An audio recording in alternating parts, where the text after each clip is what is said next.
बिस्मिल्लाहिर्रहमानिर्रहीम। अस्सलाम वालेकुम नाज़रीन, मेरा नाम अब्दुल्ला है और आप देख रहे हैं इंफॉर्मेशन केयर से मेरा यूट्यूब चैनल।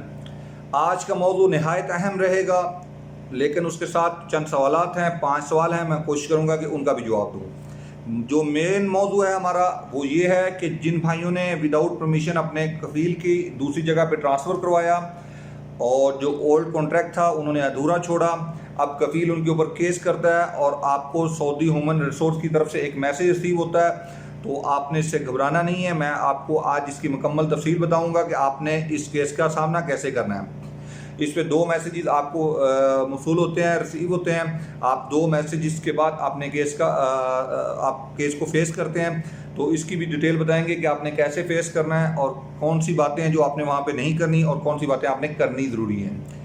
एक नंबर पे तो ये चीज़ होगी। नंबर 2 पे जो सवालात हैं मेरे पास, मैं आपको दोहरा देता हूँ। वाइफ का वीज़ा लगवाया है, फ़्लाइट की बंदिश की वजह से नहीं आ सके, कोई मसला तो नहीं होगा अगर मैं इस दौरान ट्रांसफ़र करता हूँ तो। नंबर 2 पे क्या इकामा वैलिड हो तो ट्रांसफ़र हो सकता है। नंबर 3 पे मैं छुट्टी आया था, फ़्लाइट की बंदिश की वजह से वापस नहीं आ सकता, कफ़ील छुट्टी नहीं बढ़ा रहा, क्या कोई ऐसा तरीका है कि बाहर से छुट्टी बढ़ जाए। और इसके बाद सवाल है, कंपनी ने GOSI.SA पे कॉन्ट्रैक्ट सेंड किया, मैंने रिजेक्ट कर दिया, क्या मैं ट्रांसफ़र कर सकता हूँ। मेरा और आखिरी जो हमारा फाइनल सवाल है, लास्ट सवाल है, वो है कि मेरा खरूज नहाई लगा हुआ है, क्या मैं ट्रांसफ़र कर सकता हूँ। तो मेरा भाई सबसे पहले बढ़ते हैं इन सवालों की जानब, क्योंकि जो दूसरा टॉपिक है वो एक मेन टॉपिक है, बड़ा टॉपिक है और उसे समझाने में शायद टाइम लगे। तो पहले मैं कोशिश करता हूँ आपको इनका सवालों का जवाब दे दूँ। तो जो सबसे पहले मेरा भाई, आपने फैमिली वीज़े की बात की है। अगर आपका फैमिली वीज़ा लगा हुआ है तो इससे कोई फ़र्क नहीं पड़ता कि आप ट्रांसफ़र करते हैं, क्योंकि आप अपनी फैमिली के खुद कफ़ील हैं और आपका स्पॉन्सर से उनका कोई लेना देना या वास्ता नहीं है। अदरवाइज़ जब आप वीज़ा इशू करवाते हैं उस वक्त बिल्कुल होता है, उस वक्त आपका मंशा, आपका मुसस्सा, आपका कंपनी देखा जाता है आपके पेशे के साथ साथ। ऐसा नहीं है कि आप फर्दी में हैं और आपका पेशा अच्छा भी है तो भी शायद वो आपको वीज़ा ना जारी करें। लेकिन अगर आप बड़े शिरके में हैं, बड़े मुसस्से में हैं, तो आपका वीज़ा आसानी से जारी हो जाता है। लेकिन वीज़ा जारी होने के बाद ऐसा कोई इशू नहीं है, वो जब जैसे ही फ़्लाइट की बंदिश ख़त्म होगी इंशाअल्लाह ताला वो वापस सऊदी आ सकते हैं, इसमें कोई प्रॉब्लम नहीं है, पहली बात। अब दूसरी बात, सवाल है इकामा वैलिड हो तो ट्रांसफ़र हो सकता है। मेरा भाई इसमें मैं पहले भी वजाहत कर चुका हूँ कि अगर तो आपका इकामा एक्सपायर है, अगर आपका इकामा एक्सपायर है, चाहे आप सऊदीया में नए आए हैं, आप जानते हैं जैसे ही हम सऊदीया में नए आते हैं तो हमारे पास 3 महीने का इकामा होता है। जैसे ही हम उतरते हैं 90 डेज़ का जो पीरियड होता है वो हमारे पास एक ट्रायल पीरियड होता है। तो ये है ट्रायल पीरियड के हमारे जो टाइम का हमें इकामा जारी किया जाता है वो है 3 महीने। अब अगर ये 3 महीने गुजर गए और कफ़ील ने आपका इकामा नहीं लगाया तो भी आप ट्रांसफ़र कर सकते हैं। कफ़ील ने आपके साथ कॉन्ट्रैक्ट कर लिया लेकिन इकामा नहीं लगाया, 3 महीने गुजर गए, फिर भी आप ट्रांसफ़र कर सकते हैं।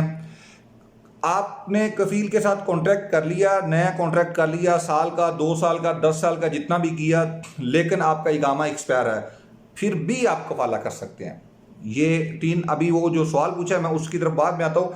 ये इस सवाल में एक सवाल था कि जब इकामा एक्सपायर होता है तो आपका कॉन्ट्रैक्ट भी एक्सपायर हो जाता है, चाहे वो 1 साल का है या 10 साल का है। आपका 3 महीने के अंदर कफ़ील लाज़िम है, अगर उसको आपके साथ कॉन्ट्रैक्ट करना है या आपके साथ काम करना चाहता है तो वो आपका इकामा लाजमी तजदीद करे। अगर वो आपका इकामा नहीं लगाता मेरा भाई तो आप आज़ाद हैं, आप ट्रांसफ़र कर सकते हैं, चाहे आपने कॉन्ट्रैक्ट किया या ना किया। एक बात, अगर आप सऊदी अरबिया में पुराने पहले से मौजूद हैं 4-5 साल से और आपका कॉन्ट्रैक्ट जारी है, अभी 2 साल बाकी हैं, साल बाकी है और इकामा एक्सपायर है, इस सूरत में भी ये मुआहदा मनसूख तस्वर किया जाएगा, ये मुआहदा एक्सपायर तस्वर किया जाएगा। आप अपना ट्रांसफ़र कर सकते हैं जहां आपका दिल करे। एक बात तो वाज़ेह होगी कि इकामा ख़त्म में कोई भी कॉन्ट्रैक्ट वैलिड नहीं रहता। किसी किस्म का कोई कॉन्ट्रैक्ट, कोई मुआहदा, अगर आपका इकामा खलास है, ख़त्म है, तो आपका जो स्पॉन्सर है वो ख़त्म है, वो भी वो तमाम मुआहदे जो हैं वो मनसूख तस्वर किए जाएंगे। आप अपनी मर्ज़ी से जहां आपका दिल करता है ट्रांसफ़र कर सकते हैं। बहरहाल मैं इसमें भी एक पहले भी वजाहत कर चुका हूँ कि आपने एहतियात करनी है। वैलिड की सूरत में आ जाए, फिर उसके बाद मैं एहतियात बता दूँ कि किस सूरत में आपने ट्रांसफ़र करना है। इकामा वैलिड की सूरत में मेरा भाई ये शर्त है कि आपका अपने कफ़ील के साथ डिजिटल कॉन्ट्रैक्ट ना हो। आपका अपने कफ़ील के साथ डिजिटल कॉन्ट्रैक्ट ना हो तो आप आज़ाद हैं, आप जहाँ जहाँ आपका दिल करता है ट्रांसफ़र कर सकते हैं। लेकिन अगर आपका कॉन्ट्रैक्ट डिजिटल नहीं भी है और दूसरा कॉन्ट्रैक्ट है, तो इस सूरत में जो हमारा आज का मेन टॉपिक है वो आपके लिए जानना ज़रूरी है। आप ट्रांसफ़र बहरहाल कर सकते हैं, लेकिन आपको फिर एक परेशानी का सामना करना पड़ेगा, वो मैं लास्ट में डिस्कस करूंगा, तो आपके लिए वो जानना ज़रूरी है। ये हो गया 2 सवाल। तीसरे सवाल, मैं छुट्टी आया था, फ़्लाइट की बंदिश की वजह से वापस नहीं आ सका, कफ़ील छुट्टी नहीं बढ़ा रहा, तो बाहर मकतब वाला बोलता है कि मैं पैसे वगैरह लेके बढ़ा दूंगा। तो ये भाई मैं आपको वाज़ेह तौर पे बता दूं कि ये सारा फ्रॉड है। आपके कफ़ील के बगैर आपकी छुट्टी नहीं बढ़ेगी। लाजमी तौर पे आपका कफ़ील ही आपकी छुट्टी बढ़ा सकता है। इसमें एक वजाहत है कि अगर तो आपको 6 माह एक्सपायर हो चुके हैं, 6 माह का पीरियड अभी ख़त्म नहीं हुआ छुट्टी एक्सपायर हुए को, तो आपका कफ़ील अपने मकतब से आपका छुट्टी बढ़ा सकता है। अगर छुट्टी एक्सपायर हुए 6 माह से ज़्यादा का अरसा गुजर गया, तो फिर उससे वजारत ख़ारजिया से आपका छुट्टी बढ़ाना पड़ेगा। वजारत ख़ारजिया की तस्दीक उसमें शामिल करना ज़रूरी हो जाएगी। ये भी हो गया। अब जो हमारे चौथे नंबर पे सवाल है, कंपनी ने GOSI.SA पे कॉन्ट्रैक्ट सेंड किया, मैंने रिजेक्ट कर दिया, क्या मैं ट्रांसफ़र कर सकता हूँ विदाउट परमिशन? तो मेरा भाई इसका सिंपल सा जवाब है, इसका कोई मायना नहीं रखता कि आपने कॉन्ट्रैक्ट रिजेक्ट किया या इग्नोर किया या उन्होंने आपको सेंड नहीं किया। ये तीनों मरले या तीनों बातें एक ही हैं। कंपनी ने आपको कॉन्ट्रैक्ट सेंड किया, आपने रिजेक्ट कर दिया, एक बात। कंपनी ने आपको कॉन्ट्रैक्ट सेंड किया, आपने इग्नोर कर दिया। कंपनी ने आपको सेंड ही नहीं किया, कॉन्ट्रैक्ट सेंड ही नहीं किया, आपको अभी तक GOSI.SA की तरफ से मैसेज रिसीव नहीं हुआ। तो मेरा भाई हर गुजरते दिन के साथ एक नई अपडेट होती है, तो इसलिए पहले कुछ और था बात, अब आप मुकम्मल तौर पे बात हमारी समझ में आ चुकी है। ये तीनों बातें सेम हैं, पहली, दूसरी, तीसरी, ये तीनों बातें हमारी सेम हैं। हम तीनों सूरतों में ट्रांसफ़र कर सकते हैं, बशर्ता कि हमारा यानी शर्त, इस ट्रांसफ़र में कोई शर्त नहीं है, ट्रांसफ़र आपका हो सकता है। अगर आपका अपने मौजूदा कफ़ील के साथ डिजिटल कॉन्ट्रैक्ट नहीं है तो आप ट्रांसफ़र कर सकते हैं, लेकिन अगर कोई मुआहदा, कोई कॉन्ट्रैक्ट इससे पहले मौजूद है, तो उस सूरत में जो हमारा आज का मेन टॉपिक है वो आपके लिए सुनना जानना ज़रूरी है। मैं उसमें डिस्कस करूँगा कि आपको ट्रांसफ़र के बाद किन परेशानियों का सामना करना पड़ सकता है। खरूज नहाई लगा हुआ है, क्या मैं ट्रांसफ़र कर सकता हूँ? मेरा भाई खरूज नहाई के मामले में एक मुकम्मल वजाहत ये है कि खरूज नहाई 14 मार्च 2021 के बाद खरूज नहाई लगाने का हक हमारा था। एग्ज़िट, फाइनल एग्ज़िट कह लें या एग्ज़िट री एंट्री कह लें, ये दोनों एग्ज़िट जो थे ये हमारा राइट था कि हमने लगाने से, लेकिन अभी तक ये सऊदी ही लगा रहे हैं ओल्ड सिस्टम के मुताबिक, लेकिन ऐसा नहीं है। असल हक़ैक़ इसके मुनाफी हैं। उन्होंने इनको अगस्त तक टाइम दिया, तो हम लोग सोच रहे थे कि शायद ये मामला अगस्त तक जाएगा, लेकिन इंशाअल्लाह ताला ये मामला अगस्त तक नहीं जाएगा। ये जैसे ही जवादात में कुछ प्रॉब्लम चल रही है नए सिस्टम में अपडेट आने के लिए, तो इंशाअल्लाह ताला जैसे ही वो अपना सिस्टम अपडेट करेंगे तो खरूज जोदा और खरूज नहाई दोनों चीज़ें जो हैं वो कन्वर्ट होकर हमारी तरफ आ जाएंगी, और हम अपना खरूज जोदा भी खुद लगाएंगे और अपना फाइनल एग्ज़िट भी खुद लगाएंगे। अब सवाल की तरफ आते हैं कि मैं अपना ट्रांसफ़र कर सकता हूँ, तो मेरा भाई हाँ, आप अपना ट्रांसफ़र कर सकते हैं। अगर बेहतर है आप खरूज नहाई के बगैर अपना ट्रांसफ़र करें, कि खरूज नहाई ना लगवाएं, कोशिश ऐसे ही करें। लेकिन अगर लग चुका है तो कोई प्रॉब्लम नहीं है, ये कोई बड़ा मसला नहीं है। आपने सूरत में मेरे साथ ज़ाती तौर पर रब्ता करना है, तो मैं आपको बताऊंगा कि आपने कैसे ट्रांसफ़र करना है। थोड़ा सा एक ट्रिक है, आपको बताऊंगा, इंशाल्लाह ताला आप ट्रांसफ़र कर सकते हैं। अदरवाइज़ आपने पहले एक कंपनी डिसाइड करें, उनके साथ कॉन्ट्रैक्ट करें, जैसे ही वो आप एक्सेप्ट करेंगे उसके बाद वो ट्रांसफ़र करने लगेंगे, तो लास्ट मरहले पे वो आपसे कांटेक्ट करेंगे कि भाई आपका ट्रांसफ़र नहीं हो रहा, क्योंकि आपका एक फ़ाइनल एग्ज़िट या री एंट्री वीज़ा है, इसे ख़त्म करें, हम आपका ट्रांसफ़र करते हैं। इस पॉइंट पे आपने मेरे साथ रब्ता करना है। इंशाल्लाह ताला मैं आपको एक ट्रिक बताऊंगा, उसके ज़रिए आपका ट्रांसफ़र हो जाएगा। मैं नहीं चाहता यहाँ पे ये बात मुकम्मल करना। तो अब ये हो गया सवाल। अब आते हैं हमारे मेन मौजू की जानब, जो मौजू है कि हमने अपने कफ़ील की मर्ज़ी के अगेंस्ट ट्रांसफ़र करवाया। अब कफ़ील ने हमें सऊदी ह्यूमन रिसोर्स की तरफ से मैसेज रिसीव हो चुका है, हम इस केस को कैसे फ़ेस करना है। तो मेरा भाई आपके सामने एक एप्लीकेशन में आप स्क्रीन पे अपनी देख सकते हैं। सबसे पहले तो आपने ये एप्लीकेशन जो है इसे इंस्टॉल कर लेना है। ये प्ले स्टोर पे बआसानी दस्तयाब है, आपने इसे इंस्टॉल करना है लाजमी तौर पे। अपने मोबाइल में जितने भी मेरे भाई ट्रांसफ़र ले रहे हैं, विदाउट परमिशन ले रहे हैं या परमिशन के साथ ले रहे हैं, एहतियात के तौर पे मैं कहूँगा कि ये एप्लीकेशन आपने इंस्टॉल कर लेनी है। जैसे ही आपको मैसेज आए, जैसे ही आपको मैसेज रिसीव हो सऊदी ह्यूमन रिसोर्स की जानिब से, मेरा भाई आपने इस मैसेज को इग्नोर नहीं करना। ये 2 मैसेज होते हैं। सबसे पहला मैसेज आपको आता है कि आपका केस रजिस्टर हो चुका है। आप स्क्रीन पे भी मैसेज देख सकते हैं, इस तरह का मैसेज आता है। दूसरा मैसेज आता है कि आपका जो मीटिंग है, जो जलसा है, जो बैठक है वो आज है और इस टाइम पे है। इस टाइम पे वो डेट लिखी होती है, टाइम लिखा होता है और उसके साथ एक लिंक है। तो आपने सिंपल करना क्या है कि इस लिंक के ऊपर आपने क्लिक करना है। जो आप देख सकते हैं कि ये जो मैसेज के अंदर लिंक है, आपने इसके ऊपर क्लिक करना है। जैसे ही आप क्लिक करेंगे आपके सामने आपके एप्लीकेशन का ऑप्शन आएगा कि आप इसे इस एप्लीकेशन में ओपन करना चाहते हैं। तो जी हाँ, आपने इसी एप्लीकेशन के ऊपर क्लिक कर देना है और ये ऑन द टाइम होगा। यानी अगर आपका फॉर एग्जांपल 2 बजे का टाइम है तो आपने डायरेक्टली 2 बजे क्लिक करना है इस पर और ज्वाइन करना है। और ज्वाइन करने के बाद आप वहाँ पे एक सऊदी होगा और दूसरे नंबर पे आपकी कंपनी की तरफ से HR का कोई आदमी होगा या मंदूब वगैरह होगा, तो वो आपकी बात सुनेगा। इसमें बात है कि वो इंग्लिश बोलता होगा, लाजमी तौर पे वो सऊदी इंग्लिश जानता है। मेरे एक दोस्त ने वो जलसा अटेंड किया तो उसने मुझे बताया कि वो इंग्लिश समझता है। इंग्लिश बोलने वालों के लिए तो कोई मसला नहीं है, वो सऊदी इंग्लिश समझता है, बोलता भी है, समझता भी है। लेकिन वो सऊदी उर्दू नहीं बोलता, हिंदी नहीं बोलता, बंगाली नहीं बोलता, श्रीलंका की ज़ुबान उसे नहीं आती, केरला नहीं आती, या कह लीजिए नेपाल की ज़ुबान उसे नहीं आती। तो ये जो जलसे का टाइम है इसमें लाजमी तौर पे आपने अपना एक दोस्त हायर करना है, उसे बताना है कि मेरी बात इससे के साथ ट्रांसफ़र करें और आपने उस जलसे में उसको अपने साथ शामिल कर लेना है। अगर वो इस पे बात करे कि ये कौन है तो आपने बताना है कि ज़ुबान का प्रॉब्लम है, अनमा आरफ लुग़ात अरबी, आपने इस तरह का 2 लफ्ज़ उसको बता देने हैं या सिंपल बता दिए माफ़ी मालूम अरबी, ये बोल दीजिए। तो वो फिर आपका दोस्त आपकी जो ट्रांसलेट है वो कर सकता है ज़ुबान की, तो वो तर्जमा आपका दोस्त करेगा और आपकी बात हो सकती है।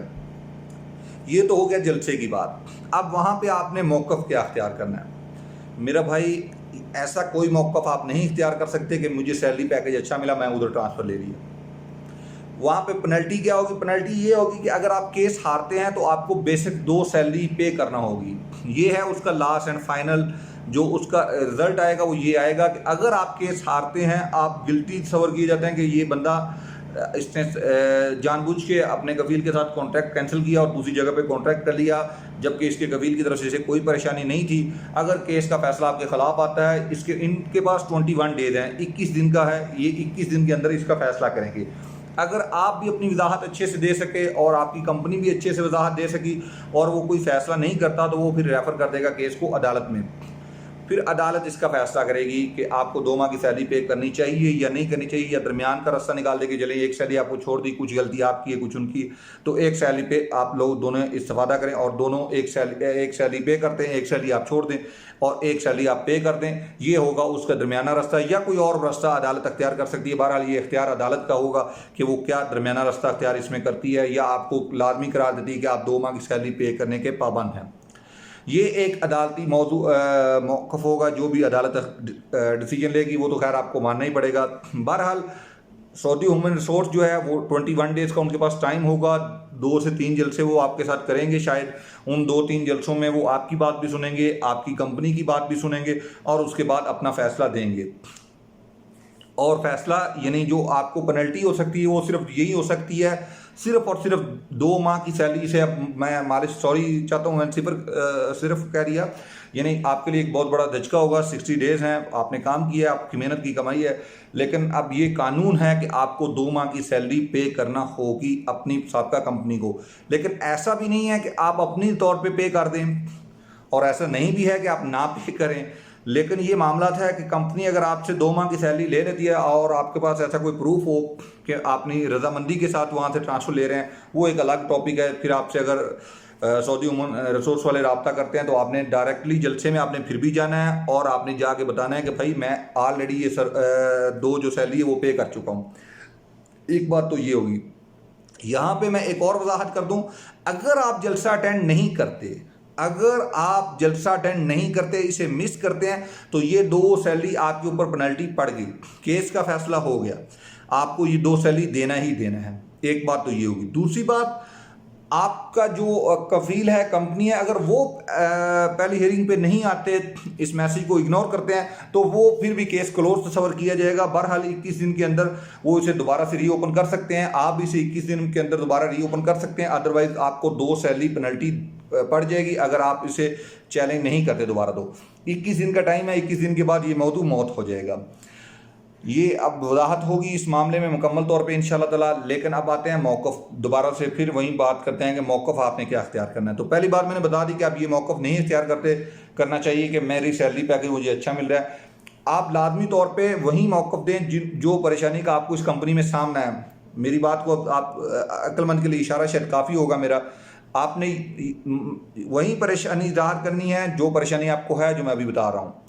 यही बहरहाल परेशानी नंबर 1 आपको हरासमेंट का केस है।